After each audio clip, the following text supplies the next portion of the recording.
नमस्कार दोस्तों, स्वागत है आप सबका हमारी एजुकेशन क्लास में जिसका नाम है टेक्निकल फादर और मैं हूं आपके साथ दीपक चौहान। आज का लेक्चर आप लोगों के लिए काफ़ी इम्पोर्टेंट रहने वाला है क्योंकि आज जो हम डिस्कस करने वाले हैं वो आपके इंटरव्यू के पर्पज़ से बहुत वेरी इम्पोर्टेंट आज का जो लेक्चर है वो है। सबसे पहले हम बात कर लेते हैं इंजेक्शन मोल्डिंग का कंप्लीट कोर्स जो है वो ऑनलाइन स्टार्ट हो चुका है। काफ़ी टाइम हो गए, कई बैच उसके कंप्लीट हो चुके हैं। अगर आप भी घर बैठे ऑनलाइन कोर्स करना चाहते हैं, कंप्लीट डिटेल्स में इंजेक्शन मोल्डिंग जो प्रोसेस है उसकी जानकारी आप लेना चाहते हैं, तो आपको क्या करना है, हमारे व्हाट्सएप पर जाकर कमेंट करना है। वहाँ पर जाकर आप लोगों को मैसेज करना है, उसकी डिटेल आप लोगों को सेंड कर दी जाएगी, या फिर डिस्क्रिप्शन में हमने इसका रजिस्ट्रेशन लिंक है और व्हाट्सएप नंबर है वो दे दिया है। आप वहाँ पर जाकर भी रजिस्ट्रेशन कर सकते हैं। आपने देखा होगा कि जब आप इंटरव्यू में जाते हो तो अगर आप सुपरवाइज़र इंजीनियर या सीनियर इंजीनियर असिस्टेंट मैनेजर वगैरह का जब इंटरव्यू देते हो तो वहाँ पर आपसे एक जो क्वेश्चन है वो कॉमन क्वेश्चन होता है, work and responsibility. Work and responsibility कि जिस भी कंपनी में अभी आप काम कर रहे हो, जो वर्क आप कर रहे हो उसमें आप करते क्या क्या हो, लेकिन जब आप बताने आंसर करते हो तो आप 2 या 3 या 4 से ज़्यादा कोई भी काम अपने नहीं गिना पाते हो। तो उसकी प्रॉब्लम काफ़ी टाइम से चल रही थी लोगों के साथ में, तो उन्होंने कमेंट किया और रिक्वेस्ट की कि इस पर भी एक वीडियो आनी चाहिए। तो उसकी आज आपके सामने एक वीडियो आई है और इसमें जो डिटेल में आप लोगों का डिस्कस किया गया है लेक्चर, तो आप लोगों को ये पॉइंट नोट भी कर लेने हैं और ये जो पीडीएफ है ये भी आप हमसे व्हाट्सएप नंबर पर मैसेज करके ले सकते हो। प्रोडक्शन सुपरवाइजर और इंजीनियर के कार्य और वह जिम्मेदारी, इनके क्या क्या कार्य होते हैं। तो सबसे पहले जब आप शिफ्ट में जाते हो तो आपका एक माइंडसेट होता है कि आपको शिफ्ट में जाकर क्या क्या काम करना होता है। तो मैंने यहाँ पर नोट में ये चीज़ें दी हुई हैं। ड्यूटी जाते समय आपका जो माइंडसेट होना चाहिए जब आप उन्हें आंसर कर रहे हो कि क्या क्या आपकी रिस्पॉन्सिबिलिटी और वर्क होता है शिफ्ट के अंदर। कस्टमर कंप्लेन आप लोगों की जीरो होनी चाहिए। अगर आप एक अच्छे इंजीनियर हो या फिर एक स्मूथ शिफ्ट को रन कर रहे हो तो आपकी जो कस्टमर कंप्लेन है वो जीरो होनी चाहिए और रिजेक्शन आप लोगों का रिड्यूस होना चाहिए। इन दो फैक्ट के ऊपर आप लोगों को काम करना होता है। सबसे पहला पॉइंट हम देख लेते हैं, मैं मतलब आप, जो भी आप हो वीडियो देख रहे हो, अपना नाम आपको कमेंट में लिखना है और उसमें आपको बताना है कि मेरा नाम ये है और मैं इंजीनियर हूँ या सुपरवाइज़र हूँ। कंपनी में 10 से 15 मिनट पहले आप लोगों को पहुंचना होता है। तो आप क्या करते हो, कंपनी में 10 से 15 मिनट पहले पहुंचते हो। मैं सभी मशीन जो मेरे जोन या अधिकार क्षेत्र में आती है उन पर चल रहे पार्ट्स की क्वालिटी चेक करता हूं। तो सबसे पहले आप लोग कहाँ जाते हो, सभी मशीन पर जाते हो। उस पर जो पार्ट चल रहा है उसकी करंट पोजीशन या करंट सिचुएशन क्या है, उसका क्वालिटी स्तर उस वक्त क्या चल रहा है, वो आप लोगों को चेक करना होता है। ये आप करते भी हो। चेक करने के बाद में देखते हो कि कौन कौन से पार्ट में कोई प्रॉब्लम आ रही है या नहीं आ रही है। आप ऑपरेटर से जाकर डिस्कस भी करते हो। मैं प्रत्येक मशीन पर डेली प्रोडक्शन रिपोर्ट जो डीपीआर होता है, ये क्या होता है, पर आवर्स भरा जाता है। ये डीपीआर डेली प्रोडक्शन रिपोर्ट, जो भी प्रोडक्शन आप लोगों का 1 घंटे में होता है वो डीपीआर एक सीट होती है, उसमें ये ऑपरेटर जो होता है वो भरता है। कहीं कहीं पर सुपरवाइजर भी भरते हैं, इंजीनियर भी भरते हैं। तो आप लोगों को इसे चेक करना होता है कि यहाँ ये जो भरी हुई है ये अपडेट है या नहीं है, जो तुम्हारे आवर्स हैं या टाइम है उसके अकॉर्डिंग। पैरामीटर सीट, जो प्रोसेस पैरामीटर सीट होती है उसे आप चेक करते हो कि उस पर प्रॉपर साइन है, ऑपरेटर के साइन है, वो फिल की हुई है या नहीं की हुई है। जो भी प्रोसेस पैरामीटर सीट में वैल्यू दिखाई गई है या शो की गई है वो वास्तव में मशीन में वो पैरामीटर चल भी रहा है या नहीं चल रहा है, कि वो फर्जी ही छाप के रखी हुई है। तो ये भी आप लोगों को चेक करना होता है और चेक आप करते भी हो। नेक्स्ट आप क्या करते हो, मैं शिफ्ट समाप्त होने तक की डीपीआर में लास्ट काउंटर की एंट्री की जांच करता हूं। जैसे मान लो कि 2 बजे शिफ्ट आप लोगों की ख़त्म होनी है, 6 से 2 का शिफ्ट आप लोगों का चल रही है, तो 2 बजे का जो मशीन का काउंटर है वो आप लोगों के डीपीआर में लास्ट काउंटर में होना चाहिए। अगर ये डीपीआर में काउंटर ज़्यादा है तो समझो जो आपकी शिफ्ट है उसका प्रोडक्शन भी पहले वाली शिफ्ट के इंजीनियर ने अपनी शिफ्ट में चढ़ा लिया है। तो ये 2 बजे का सेम काउंटर जो मशीन पर पीएलसी में आएगा वही सेम काउंटर आपके डीपीआर में आना चाहिए। इसकी भी आप लोग जांच करते हो। अगर नहीं करते हो, जो काम नहीं करते हो आज से ही करना स्टार्ट कर दीजिए, और अगर करते हो तो नीचे कमेंट में आप लोगों को लिखना है कि मैं ये करता हूँ। नेक्स्ट पॉइंट में मैं शिफ्ट हैंड ओवर लेने से पहले शिफ्ट इंजीनियर से मशीन की रनिंग स्टेटस लेता हूं। जब आप कहाँ जाओगे, अपनी टेबल पे जाओगे। टेबल पे जाने के बाद में अपना जो इंजीनियर है जिससे आप शिफ्ट हैंड ओवर ले रहे हो उससे आप बात करोगे और शिफ्ट की करंट स्थिति क्या है, स्टेटस क्या है, उसके बारे में आप उससे चर्चा करते हो सकता है कोई मशीन स्टॉप हो या फिर मेंटेनेंस में हो, जो भी हो, तो उसमें आप लोग चर्चा किस किस चीज़ पे करते हो मैं आप लोगों को बता देता हूँ। मशीन का मेंटेनेंस स्टेटस क्या है, कोई भी मशीन अगर स्टॉप है तो उसका मेंटेनेंस स्टेटस क्या है। मोल्ड का टूल रूम स्टेटस क्या है, अगर मोल्ड कोई भी आपका ब्रेकडाउन में है तो वो टूल रूम में है, भेजा हुआ है मोल्ड रिपोर्ट के साथ में या नहीं भेजा है, या भी अनलोड करना है, या फिर उसकी स्थिति क्या है, ये आप लोगों को अपने इंजीनियर से इसकी जो डिटेल है वो लेनी होती है।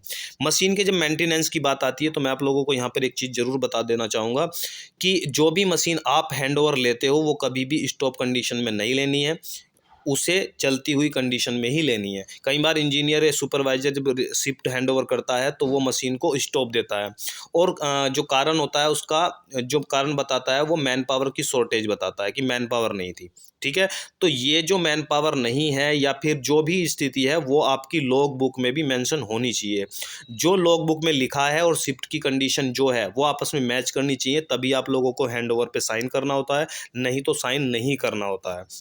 हो सकता है मशीन में कोई प्रॉब्लम हो और मैन पावर की प्रॉब्लम बता के आप लोगों को शिफ्ट हैंड ओवर कर दी गई और उस मशीन में कोई प्रॉब्लम है वो आपके नाम पर चढ़ जाएगी।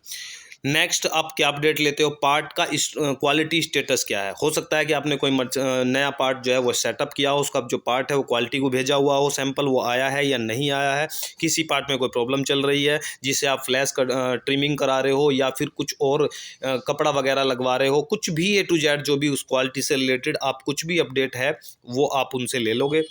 मशीन पर 5S का स्टेटस क्या है ये भी आप लोगों को ध्यान रखना है कि जो मशीन पे है वहाँ पे साफ़ सफाई है भी या नहीं। तो ये प्रॉब्लम अगर आप लोगों के सामने आती है तो इन सारे जो पॉइंट मैंने इंपॉर्टेंट बताए हैं इन पर आप लोगों को नज़र ज़रूर डालनी होती है।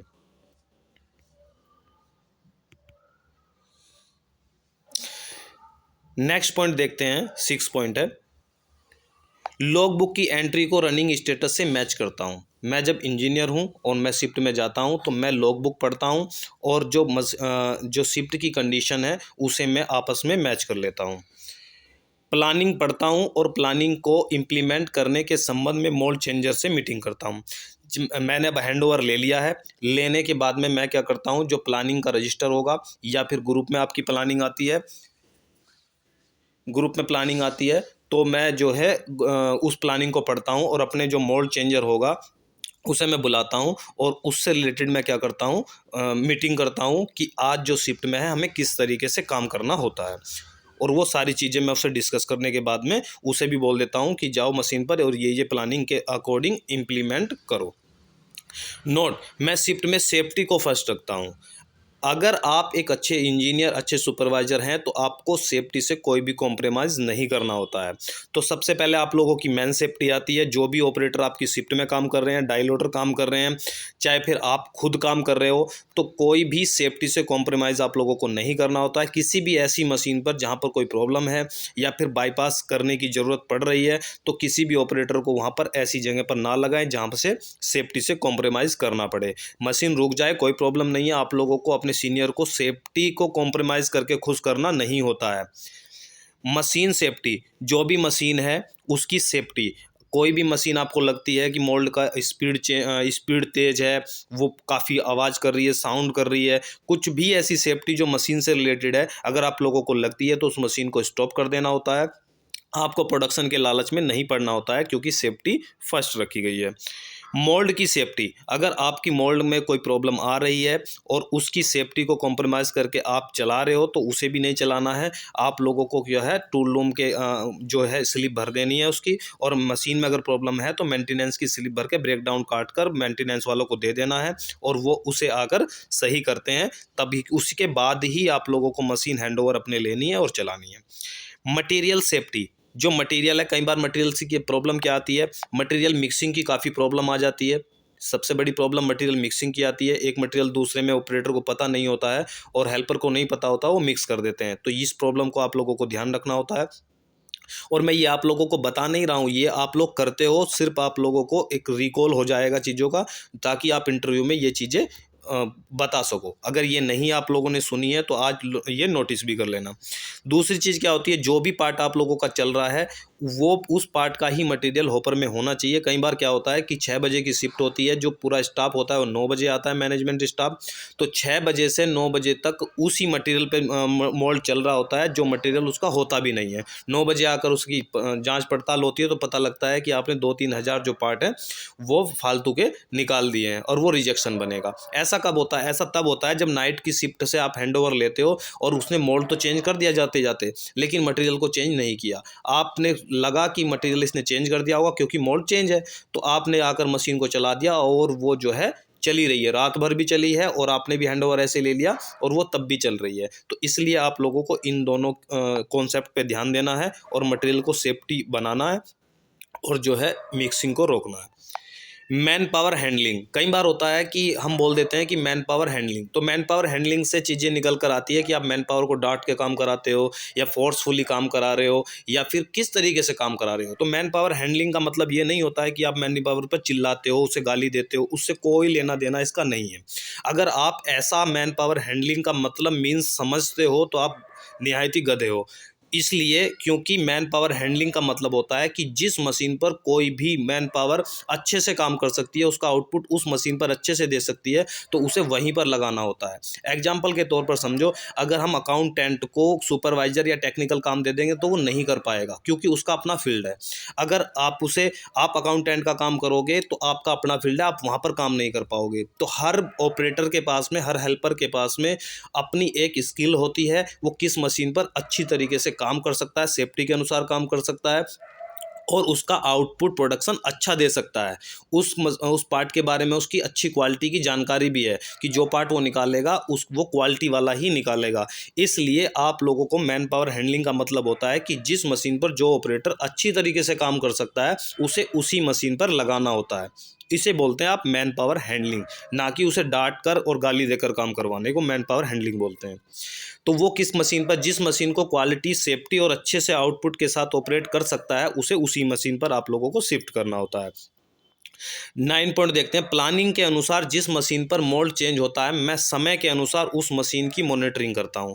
आपने डाई चेंजर को बोल दिया कि मोल्ड चेंज कर दो, लेकिन आप लोगों को वहां पर उसे अकेले नहीं छोड़ना होता, क्योंकि सुपरवाइजर इंजीनियर का माइंड होता है और मोल्ड चेंजर का होता है। अगर आपके पास समय है तो आप उसके साथ में खड़े होइए और देखिए वो किस तरीके से मोल्ड चेंज कर रहा है। अगर आप कुछ लगता है कि वो एबनॉर्मलिटी आप लोगों को दिखती है तो आप लोग उसे वहीं पर टोकें और टोकने के बाद में उसे सेफ्टी के बारे में बताएं कि ये चीज़ ऐसे नहीं, ऐसे आप लोगों को करनी चाहिए।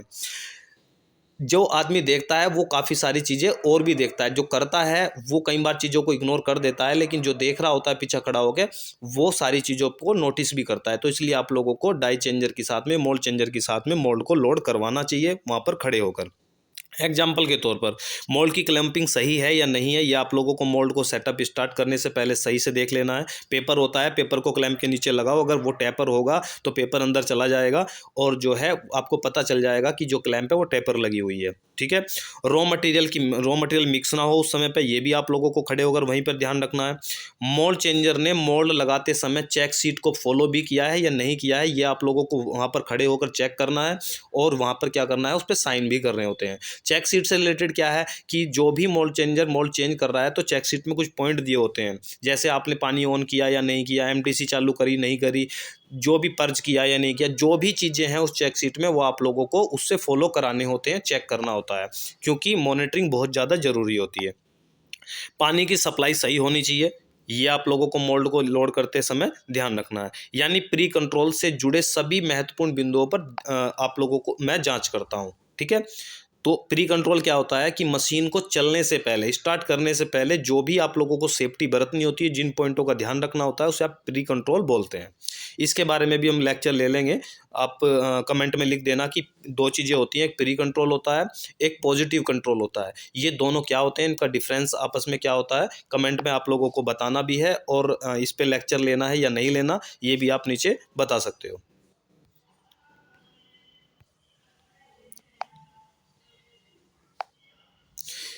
नेक्स्ट पॉइंट देख लेते हैं। मोल्ड टैपर ना हो, ये भी आप लोगों को जांच करनी है। जो मोल्ड लोड किया है मटेरियल उसी पार्ट का होना चाहिए, ये भी आप लोगों को ध्यान रखना होता है। प्लानिंग के अनुसार रॉ मटेरियल प्री हीट है या नहीं है, ये भी आप लोग चेक करते हो। ट्रबल शूटिंग, पार्ट के जो डिफेक्ट होते हैं मैं उन्हें सही करता हूँ, ये भी आप काम करते हो, ये भी इंटरव्यू में आप लोगों को बताना है। नेक्स्ट पॉइंट, प्लानिंग में यदि कोई न्यू मोल्ड का ट्रायल है तो भी न्यू मोल्ड का ट्रायल आप लोग करते हो। तो इंटरव्यू में ये जितने भी पॉइंट है आप लोगों को सब मेंशन करने होते हैं। इसी की वजह से, ये मेंशन ना करने की वजह से, ये आप लोगों को अपने काम ना बताने की वजह से इंटरव्यू में सिलेक्शन नहीं होता है। तो आज के बाद में अगर आप लोगों को सिलेक्शन 100% लेना है, मैं 99 नहीं बोल रहा हूँ, 100% अगर लेना है तो आप लोगों को इन पॉइंटों पर ध्यान रखना है और इन्हें इम्प्लीमेंट भी करना होता है और वहाँ पर बताना भी होता है। मशीन का स्टार्टअप होने से पहले प्री कंट्रोल और रनिंग मशीन पॉजिटिव कंट्रोल को इम्प्लीमेंट में करता हूँ। मैं वीकली या मंथली ऑपरेटर और हेल्पर को ट्रेनिंग देता हूँ। ट्रेनिंग बहुत ज़्यादा इंपॉर्टेंट है। अगर आप शक्तिमान नहीं हो कि हर मशीन पर जाकर अच्छी तरीके से आप ऑपरेट कर लोगे, इसीलिए आप लोगों को अपने जो ऑपरेटर हैं उन्हें सक्षम बनाना पड़ेगा, उन्हें स्किल्ड देनी पड़ेगी, स्किल्ड बनाना पड़ेगा, उन्हें ट्रेनिंग देनी पड़ेगी ताकि वो मशीन का स्टार्टअप भी कर लें, मशीन को शट डाउन भी कर दें, पार्ट की क्वालिटी भी चेक कर लें, कुछ एबनॉर्मलिटी दिखती है तो वो उसे भी सही कर लें, कोई डिफेक्ट आता है छोटा मोटा तो उसे भी वो रिसोल्व प्रॉब्लम को कर लें। तो इसलिए आप लोगों को अपने ऑपरेटर को अच्छी तरीके से स्किल्ड करना होता है। आप लोग कभी भी अपने ज्ञान को अपने तक सीमित ना रखें, उसे नीचे भी डिस्ट्रीब्यूट करें। जब आप अपनी कुर्सी किसी को दोगे तो ही आप अपने ऊपर वाले की कुर्सी ले सकते हो। तो इसलिए नीचे वालों को चीज़ें सिखानी होती हैं और ऊपर वालों की सीखनी होती हैं। अगर आप इस माइंडसेट के साथ चलते हो तो आप कामयाब जरूर होते हो। अगर आप ये सोचते हो कि मेरे बिना काम ना हो तो आपकी ये बहुत ज़्यादा गलत थिंकिंग है और वो आपको वहीं पर रखती है, आपको ऊपर बढ़ने नहीं देती है। तो इसलिए आप लोगों को अपना जो ज्ञान है वो नीचे वालों में बांटना है और ऊपर वालों की चीज़ें सीख कर आगे बढ़ना होता है। जो आप स्किल्ड मैन पावर को जो है स्किल्ड करते हो, उन्हें ट्रेनिंग देते हो, जो भी आप मैन पावर को ट्रेनिंग देते हो, अगर आपका जो मैन पावर है वो कुशल हो जाएगा या स्किल्ड मैन पावर होगा तो उसके बेनिफिट क्या होते हैं। सबसे पहले मैं बेनिफिट पर चर्चा कर लेता हूं और बेनिफिट से रिलेटेड मैं एक बात और आप लोगों को यहीं पे बताना देना चाहूँगा। जो भी कंपनी के मालिक हैं, कंपनी के मैनेजर हैं, चाहे फिर जो भी एमडी हैं, जो भी हैं, अगर आपके यहाँ पर ऑपरेटर काम करते हैं तो ऑपरेटर की ट्रेनिंग आप लोग ज़रूर कराएं। अगर वहाँ पर पॉसिबल नहीं होती है तो आप लोग हमसे संपर्क करें, हमें मेल करें या आप लोग कांटेक्ट करें, तो हम जो है उन मैन पावर को ट्रेन करेंगे और उन्हें ट्रेनिंग देंगे। ये जो ट्रेनिंग होती है ये आप ऑनलाइन भी ऑपरेटरों को दिला सकते हो और ये ऑफलाइन भी दिला सकते हो। ये आपके जो फिजिबिलिटी है, आपको लगता है कि किस तरीके से आसान होगा, ये उस तरीके से आप कर सकते हो। इसके लिए मैं आप लोगों को अपना नंबर दे रहा हूँ, आप उस पर जाकर कांटेक्ट कर सकते हो ऑपरेटर ट्रेनिंग के लिए। 93 89 93 87 97 100। ठीक है, 9389479700। इस पर आप लोगों को कांटेक्ट करना है और अपने ऑपरेटरों को ट्रेन कराना है या स्किल्ड मैन पावर जो है उसे आप करा लेना है ताकि इसका बेनिफिट आप लोगों की कंपनी को मिले। अब इसका बेनिफिट क्या होता है, हम चलते हैं अपने टॉपिक की तरफ।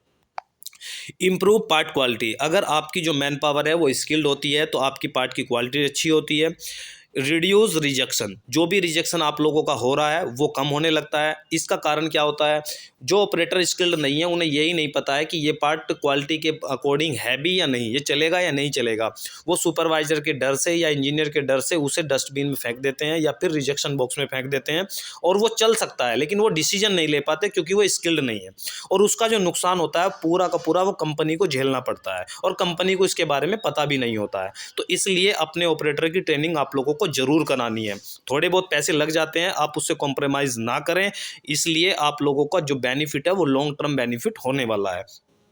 डिक्रीज कस्टमर कंप्लेन, जो कस्टमर कंप्लेन है, अगर आप लोगों के जो मैन पावर है वो स्किल्ड होगी तो वो जो है कस्टमर कंप्लेंट अपने आप रिड्यूस होने लगेंगे या जीरो होने लगेंगे। Reduce cycle time, increase production. जो कुशल मैन पावर होगी वो क्या करेगी, मशीन को इस तरीके से चलाएगी कि वो जो साइकिल टाइम है आपका वो कम लगेगा और प्रोडक्शन अपने आप बढ़ जाएगा। Mention 5S standard. अगर आप लोगों के यहाँ पर कोई विजिट करने आता है, जो अभी आपका क्लाइंट है, तो उसे जो 5S है वो अगर इम्प्लीमेंट एग्रीमेंट लगता है और मशीन पर साफ़ सफाई वगैरह सब कुछ अच्छे से होती है, तो वो भी आप लोगों को नेक्स्ट ऑर्डर के लिए अप्रोच करता है कि आपको नेक्स्ट ऑर्डर भी बढ़ाकर दिया जाए। तो ये सारा किसकी वजह से हो रहा है? स्किल्ड मैन पावर की वजह से हो रहा है। रिड्यूस मशीन स्टार्टअप टाइम, जो भी मशीन का स्टार्टअप टाइम है, अब एक सुपरवाइजर है, इंजीनियर है, वो प्रत्येक मशीन पर जाकर मशीन को स्टार्ट नहीं कर सकता है, उसका लॉस कंपनी को होगा। जितना समय ज़्यादा लगेगा, मशीनें लेट शुरू होंगी तो उसका लॉस कंपनी को होगा। लेकिन अगर मैन पावर स्किल्ड होंगी, ट्रेंड होंगी, तो वो मशीन को खुद ही स्टार्ट कर सकती हैं। Enhance machine mould and material safety, material machine की जो सेफ्टी है वो इनहेंस होगी, आप लोगों की बढ़ जाएगी। मोल्ड अगर ब्रेकडाउन में जा रहा है तो कई हज़ार रुपये का खर्चा आ जाता है एक ही एक्सीडेंट से, तो इसलिए अगर स्किल्ड मैन पावर होगी तो आपका जो मोल्ड का मेंटेनेंस है या टूल ब्रेकडाउन है वो भी कम हो जाएगा। मटेरियल जो मिक्स हो जा रहा है स्किल्ड मैन पावर ना होने की वजह से, वो भी आप लोगों का जो नुकसान है वो भी कम होने लगेगा। मिनिमाइज्ड ब्रेकडाउन मेंटेनेंस, जो भी ब्रेकडाउन चल रहा है, चाहे वो मशीन का ब्रेकडाउन चल रहा है, चाहे फिर वो मोल्ड का ब्रेकडाउन चल रहा है, ये सारा क्या होने लगेगा? कम होने लगेगा। इसका बेनिफिट कंपनी को डायरेक्टली दिखाई देगा। इसके बाद में फास्टर मोल्ड चेंजर, अगर आप लोगों की मैन पावर स्किल्ड है तो जो समय 2 घंटे 1 घंटा मोल्ड को चेंज करने में लगता है, अब वो आधे घंटे में ही, आधे घंटे 30 मिनट 40 मिनट में ही चेंज होने लगेगा। इसका बेनिफिट भी कंपनी को होगा। Efficient identification and resolution of parts defect, जो पार्ट का डिफेक्ट है अगर वो कोई आ रहा है, सुपरवाइजर इंजीनियर अभी बिजी है कहीं और पर, तो वो रिजेक्शन निकलता नहीं रहेगा, वो उसे खुद से सोल्व कर लेगा प्रॉब्लम को। तो इसलिए मैन पावर जो होनी चाहिए वो स्किल्ड बहुत ज़्यादा ज़रूरी है। रिड्यूस रॉ मटेरियल मिक्सिंग, ये मैं डिस्कस कर चुका हूँ। इम्प्रूव ओवरऑल इक्विपमेंट इफेक्टिवनेस, यानी कि जो ओई है, जो प्लांट होता है, प्लांट की जो एक तरीके से एफिशिएंसी होती है वो एक टर्म्स में मेज़र की जाती है जिसे ओई बोला जाता है। ठीक है, प्रोडक्शन के लिए ये होती है, क्वालिटी के लिए बहुत सारे डॉक्यूमेंट होते हैं, बहुत सारी टर्म्स एंड कंडीशन होती हैं, लेकिन जो प्रोडक्शन होता है, प्रोडक्शन के लिए जो सबसे ऊपर होती है वो ओई ही होती है। ठीक है, तो ये भी इम्प्रूवमेंट होगी अगर आपकी जो मैन पावर है वो स्किल्ड होगी। पीपीसी पर्सन के साथ प्लानिंग में मैं कंप्लीट पार्टिसिपेट करता हूँ, यानी कि आपकी बात चल रही है कि अगर आप सुपरवाइजर इंजीनियर हो तो आप पीपीसी पर्सन जो होता है उसके साथ में बैठकर मोल्ड कौन सी मशीन पे कौन सा मोल्ड लगेगा, कब लगेगा, ये प्लानिंग भी आप करते हो, ये भी आपको इंटरव्यू में मेंशन करना होता है। कोई ऑडिट आती है तो आप ऑडिट भी कराते हो, ये भी मेंशन करना होता है। तो जितने भी पॉइंट मैंने आप लोगों को बताए हैं, सारे के सारे पॉइंट आप लोगों को बताने होते हैं कि हम ये काम वहाँ पर करते थे और इसका जो बेनिफिट है वो आपके इंटरव्यू में मिलेगा। ठीक है, तो अब यहाँ पर देख लेते हैं थोड़ा सा, ये हमारा व्हाट्सअप नंबर है, व्हाट्सअप नंबर मैंने पहले भी दे दिया, उस पर आप कॉल कर सकते हो, इस पर आप व्हाट्सअप कर सकते हो। इंटरव्यू की तैयारी व अपनी स्किल को अपग्रेड करना चाहते हैं तो ऑनलाइन कोर्स प्रोग्राम ज्वाइन करें। कोर्स ज्वाइन करने के बेनिफिट मैं आप लोगों को ऊपर बता चुका हूँ कि कौन कौन से बेनिफिट होते हैं। दूसरी चीज़, अगर आप इस वीडियो की PDF लेना चाहते हो तो इसके बारे में भी मैं आप लोगों को बता देता हूँ। लाइफ टाइम PDF मेंबरशिप के लिए अगर आप लाइफ टाइम फ्री PDF लेना चाहते हो तो हमारा एक व्हाट्सअप ग्रुप है ये वाला, इस पर आप लोगों को मैसेज करना है और लाइफ टाइम के लिए अप्रोच करना है। आगे की जो जानकारी है वो आप लोगों को वहीं से दे दी जाएगी, उसके बाद में आप लोगों को फ्री जो PDF है वो मिलनी स्टार्ट हो जाएगी। ठीक है, तो आज के लिए इतना ही, मिलते हैं नेक्स्ट लेक्चर में। अगर वीडियो आप लोगों को पसंद आई है तो वीडियो को लाइक कर दें, दोस्तों को शेयर कर दें, जिनका भी इंटरव्यू देना है या फिर जो इंटरव्यू देना चाहते हैं, दे रहे हैं और वो विफल हो रहे हैं, पास नहीं हो पा रहे हैं, तो उन्हें ज़रूर शेयर करें। और अगर आप चैनल पर नए हैं तो चैनल को आप सब्सक्राइब जरूर कर लें ताकि आने वाले जितने भी लेक्चर होंगे वो टाइम टू टाइम आप लोगों को मिलते रहें। तो मिलते हैं नेक्स्ट लेक्चर में, जब तक के लिए दीजिए मैं इजाज़त। जय हिंद, जय भारत।